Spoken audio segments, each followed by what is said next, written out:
Minister as he faces this election season, which I believe is happening in just about a week, the election to elect the next Prime Minister of Hungary. Now, I don't expect, of course, the people of Hungary to listen to the Vice President of the United States. That's not primarily why I'm here.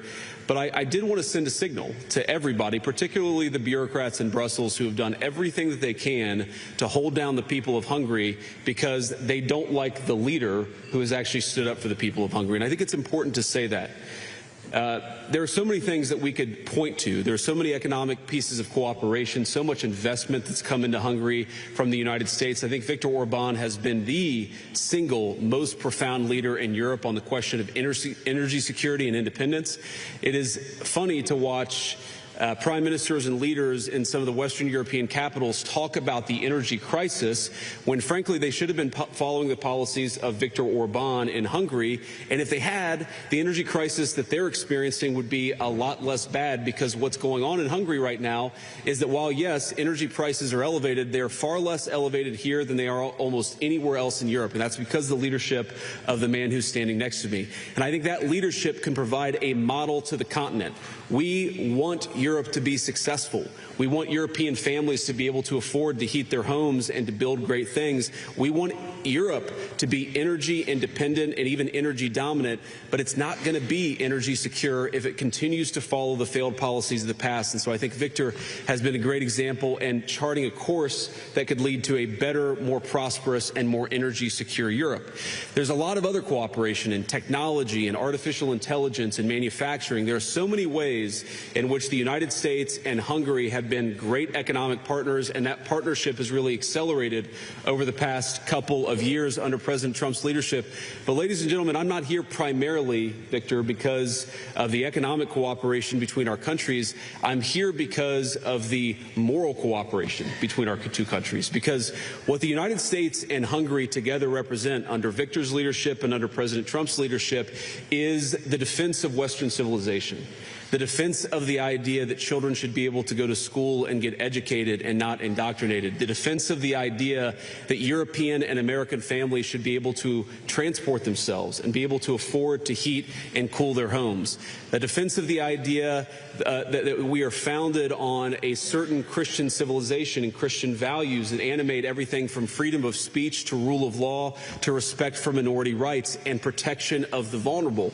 There is so much that unites the United States and Hungary, and unfortunately, there have been too few people who have been willing to stand up for the values of Western civilization. Viktor Orbán is the rare exception that has unfortunately proved the rule. That's one of the reasons why I'm here.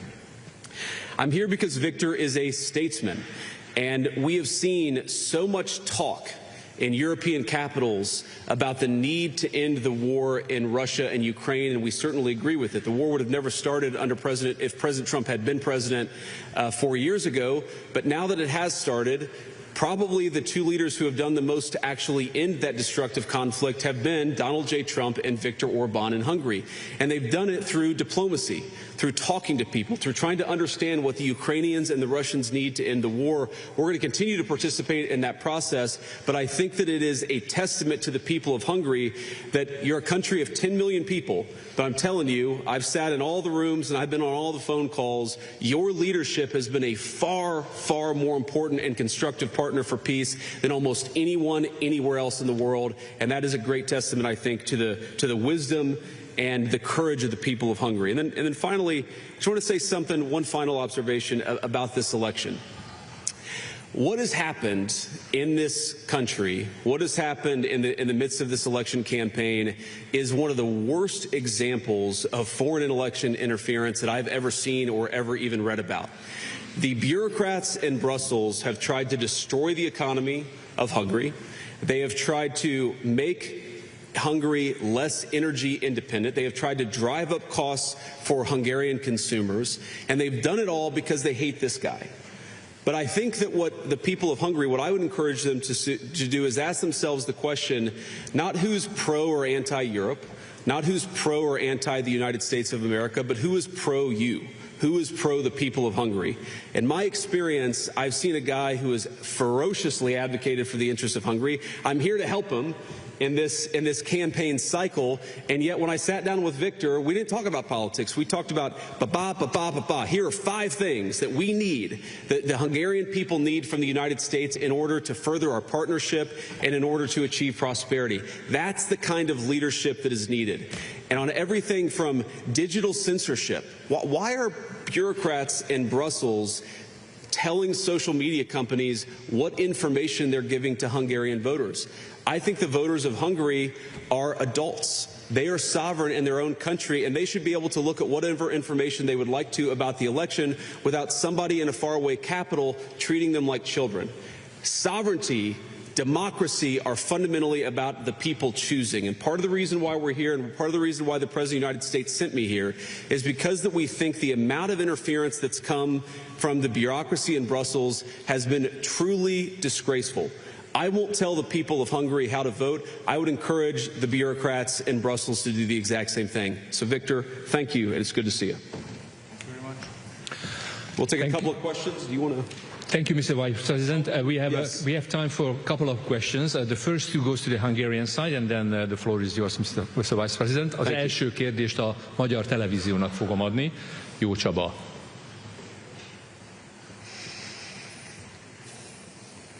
Köszönöm szépen, jó napot kívánok!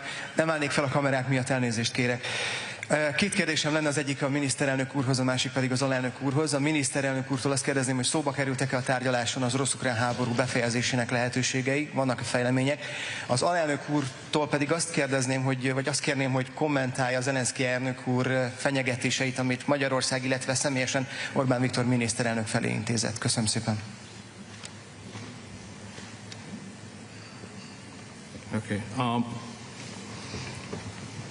Beszéltünk az orosz-ukrán háborúról, ami egy fájdalmas téma. Végül is 2 keresztény ország háborújáról beszélünk.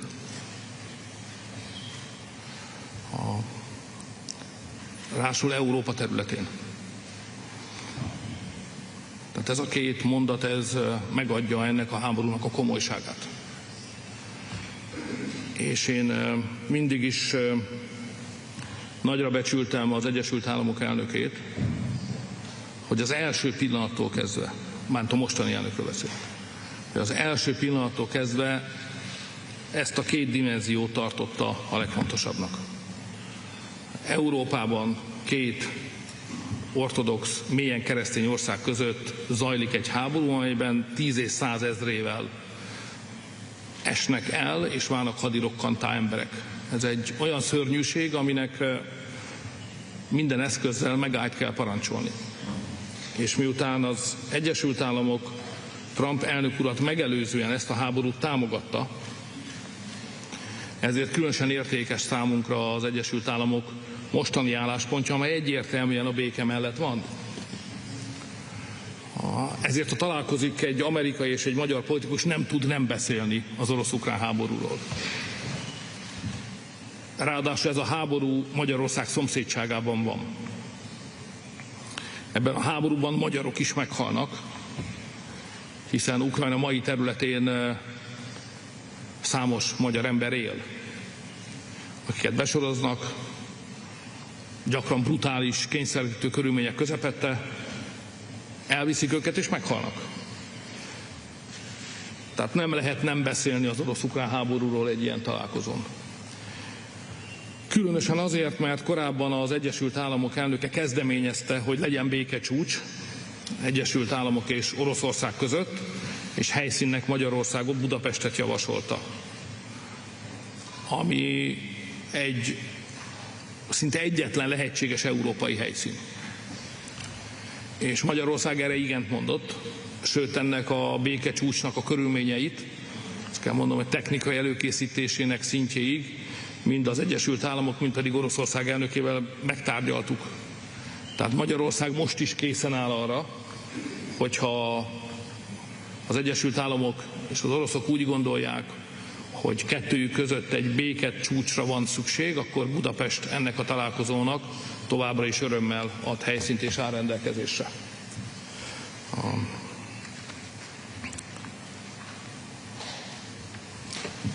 Ennyit tudok mondani ennek.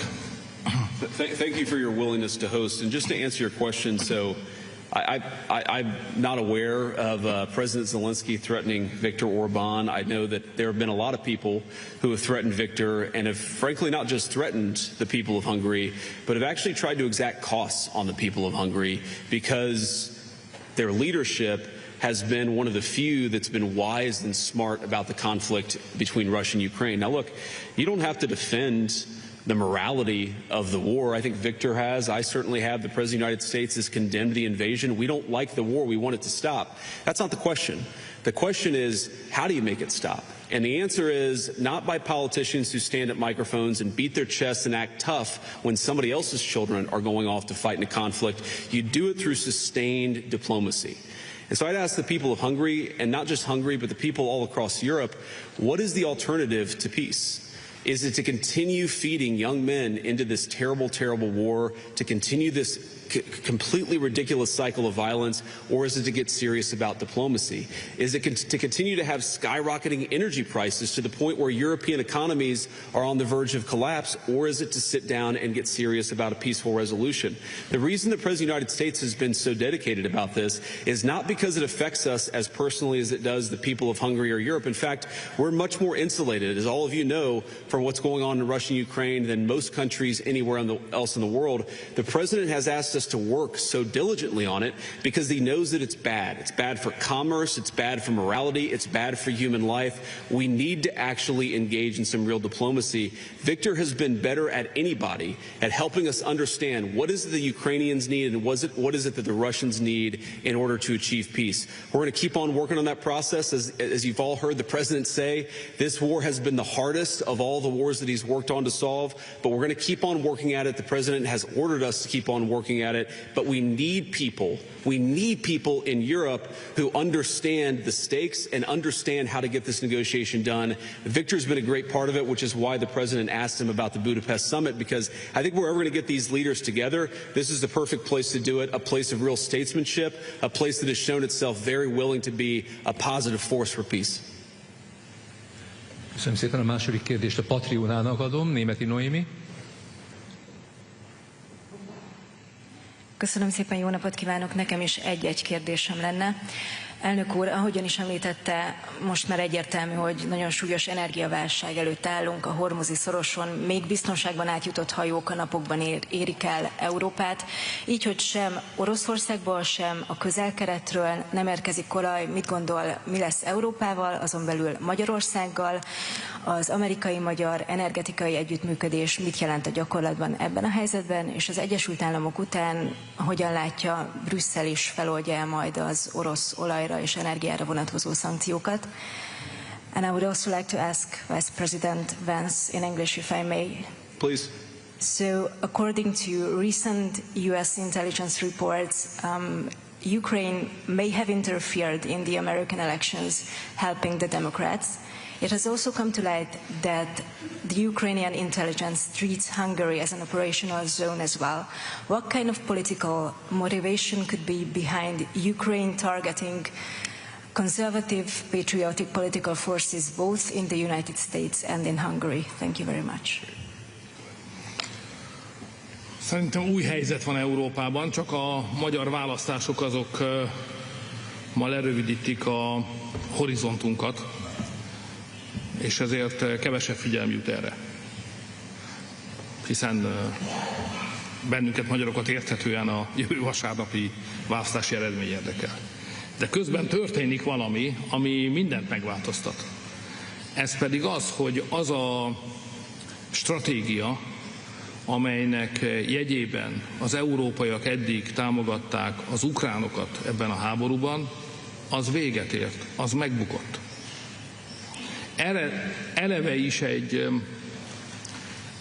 rendkívül furcsa gondolat volt az, hogy az ukránokat megsegítve elő lehet idézni egy olyan helyzetet, hogy az elhúzódó háború az Oroszországot olyan nehéz gazdasági helyzetbe hozza, hogy az ukránok és az őket támogató európaiak nézőpontjából kedvező meggyengült állapotban kell majd leülniük a béketárgyalások asztalához.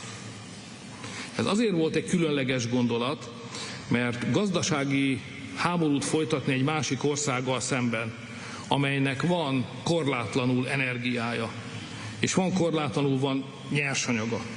Miközben az, aki gazdasági háborút akar nyerni, se energiával nem rendelkezik, se nyersanyaga, de egy különleges gondolat volt. És egy ideig lehetett azt gondolni, hogy majd az oroszokkal szembeni szankciók végül is elegendőek lesznek ennek a gazdasági háborúnak a megnyeréséhez.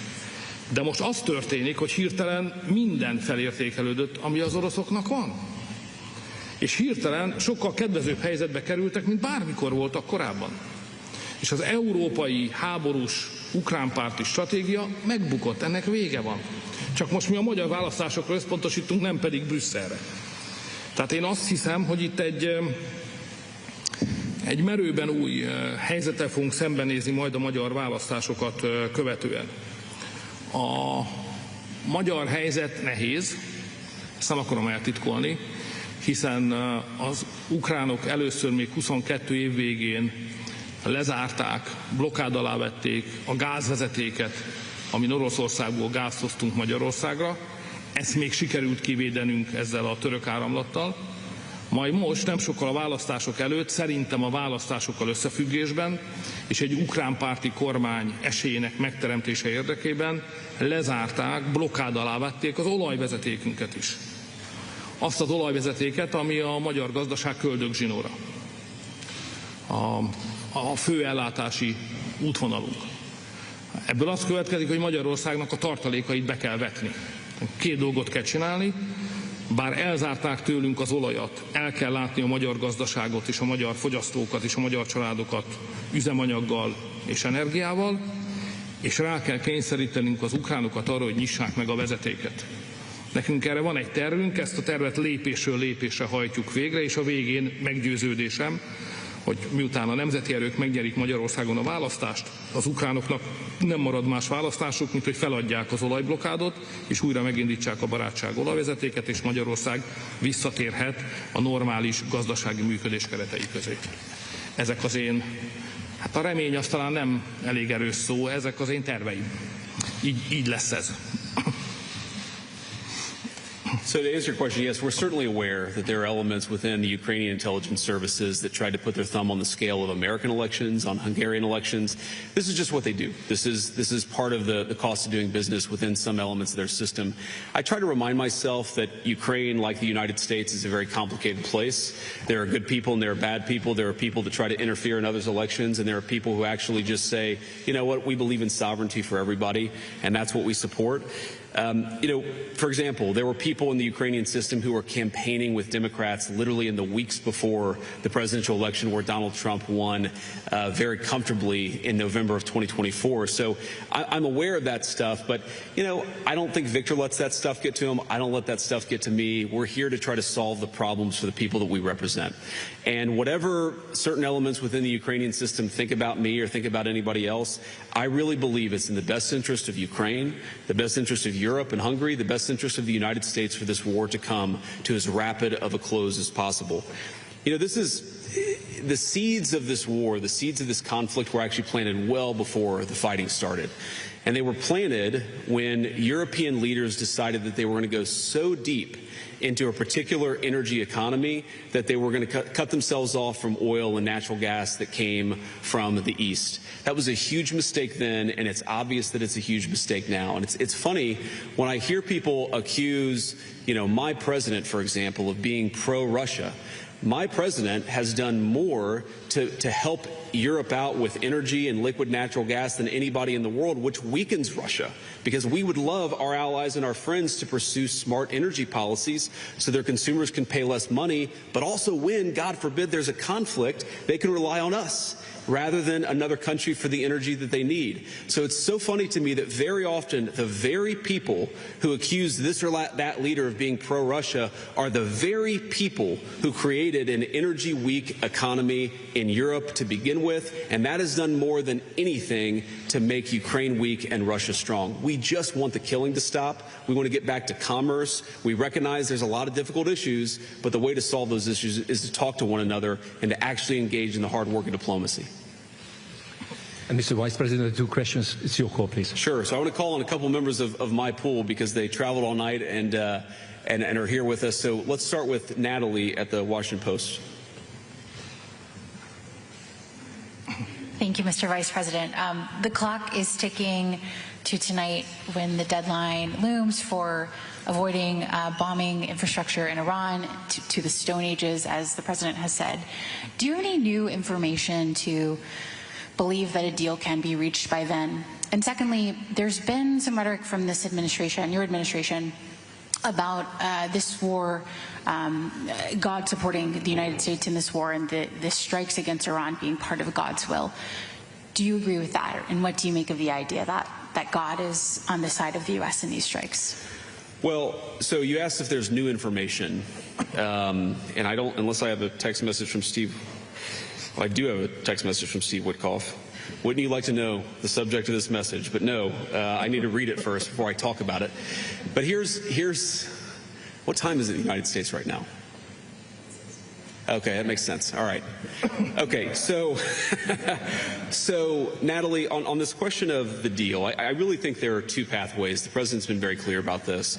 There are 2 pathways that this thing is ultimately going to end. First of all, the United States has largely accomplished its military objectives. There are still some things that we'd like to do, for example, on Iranian ability to manufacture weapons that we'd like to do a little bit more work on militarily. But fundamentally, the military objectives of the United States have been completed. So that means, as the President has said, very shortly this war is going to conclude. And I think the nature of the conclusion is ultimately up to the Iranians. I think there really are 2 pathways, and I'm oversimplifying this a little bit, but I think pathway 1 is where the Iranians decide they're going to be a normal country. They're not going to fund terrorism anymore. They're going to be part of the world system of commerce and exchange, and that's going to mean much better things for them economically. It's going to mean better things for the peace and safety of the world. It's going to mean a lot of good things for a lot of people all over the planet. That's option A. Okay. Option B is if the Iranians don't come to the table and they stay committed to terrorism, to terrorizing their neighbors, not just Israel, but of course their Arab neighbors too, then the economic situation in Iran is going to continue to be very, very bad, and frankly it will probably get worse. And so what the President has asked his entire team to do, particularly Steve Witkoff and Jared Kushner, is to figure out what are the contours of a potential deal. What are they willing to do? Because militarily, it frankly doesn't matter one way or the other to us. It's fundamentally a question of what does this look like afterwards, and that has been what the negotiations have been focused on. And the President's also been very clear that while the Iranians are trying to exact as much economic cost through the Straits of Hormuz, the United States has the ability to extract much greater economic costs on Iran than Iran has on an ability to extract costs on us or on our friends in the world. So I hope that they're smart. The President has set a deadline for about 12 hours from now in the United States. We're going to find out, but there's going to be a lot of negotiation between now and then, and I'm hopeful that it gets to a good resolution. You know, the second question you asked about, is God on our side? Is God on, whose side? I think my attitude towards military conflict has always been to pray that we're on God's side. And my own view is that we're doing this for the right reasons. We're doing this because we don't want a regime that has committed acts of terrorism to have it the world's most dangerous weapon, because that would mean a lot of innocent people dead. I certainly hope that God agrees with the decision that Iran shouldn't have a nuclear weapon, but I'll keep praying about it. And if he gives me a good answer, you'll be the first to know, Natalie. Next question. Let's see. I think we have Reuters and AP. Let's do Reuters. Okay, good. I checked my earpiece to see if somebody in my staff would tell me who I should call on, but nobody answered. This is just Hungarian, so go ahead. Thank you, Mr. Vice President. This is Humayra Pamuk from Reuters. I have a couple of questions. I do think you have to read that text because we have reporting that the United States is striking some targets in Kharg Island. You did say that the military objectives of this war have been achieved. So could you help us understand why the president is still threatening to attack every bridge and every power plant in Iran? You also said that this will wrap up soon, but yesterday in his press conference, when he was asked about a timeline, he did not give a specific timeline, and he had said 4 to 6 weeks, and we're now in week 6. Do you have a specific timeline? Excuse me, these are spontaneous questions. That's a lot of questions. Okay, I'll stop. I mean, the Hungary question is this: if Prime Minister Orbán loses, does the United States commit to working with the new leader? Will you have a golden age relationship with the new leader? Thank you so much. Well, of course, we're going to work with whoever wins the Hungarian election because we love the people of Hungary and it's an important relationship. But Viktor Orbán is going to win the next election in Hungary, so I feel very confident about that and about our continued positive relationship. Victor, is that right? That's the plan. Okay, all right. So you asked about Kharg Island. My understanding, having talked to Pete and General Kane about this, is that we were going to strike some military targets on Kharg Island. I believe we have done so. The president's deadline has been followed by us and everybody else, and he said very clearly, we're not going to strike energy and infrastructure targets until the Iranians either make a proposal that we can get behind or don't make a proposal, but he's given them until Tuesday at 8 o'clock. So I don't think the news on Kharg Island represents a change in strategy or represents any change from the President of the United States. He continues to say the deadline is 8 o'clock. And the deadline is for what? Fundamentally, what Iran is trying to do, because they've been defeated militarily, is they're trying to extract as much economic pain on the world as possible. And the President of the United States is a man who recognizes leverage, that if the Iranians want to exact a certain amount of pain, the United States has the ability to exact much, much greater pain. The President doesn't want to do that. I don't want to do that. That's why we're negotiating so aggressively. But fundamentally, the ball is in the Iranians' court. Now, I think the President has talked about this. One thing I will say is that the Iranians were not the fastest negotiators before the war started, and they are certainly not the fastest negotiators now. So we recognize there's some delay sometimes in transmitting messages from one person to another, but we feel confident that we can get a response, whether it's positive or negative. We're going to get a response from the Iranians by 8 o'clock tonight. I hope they make the right response, because what we really want is we want a world where oil and gas is flowing freely, where people can afford to heat their homes and cool their homes, where people can afford to transport themselves to work. That's not going to happen if the Iranians are engaged in acts of economic terrorism. So they've got to know we've got tools in our toolkit that we so far haven't decided to use. The President of the United States can decide to use them, and he will decide to use them if the Iranians don't change their course of conduct. I think that's it. Mr. Vice President, miniszterelnök úr, köszönöm szépen. Sajtótájékoztatónk véget ért. Köszönjük szépen, hogy itt voltak a mai napon velünk, viszontlátásra. Thank you all. Thanks, Victor.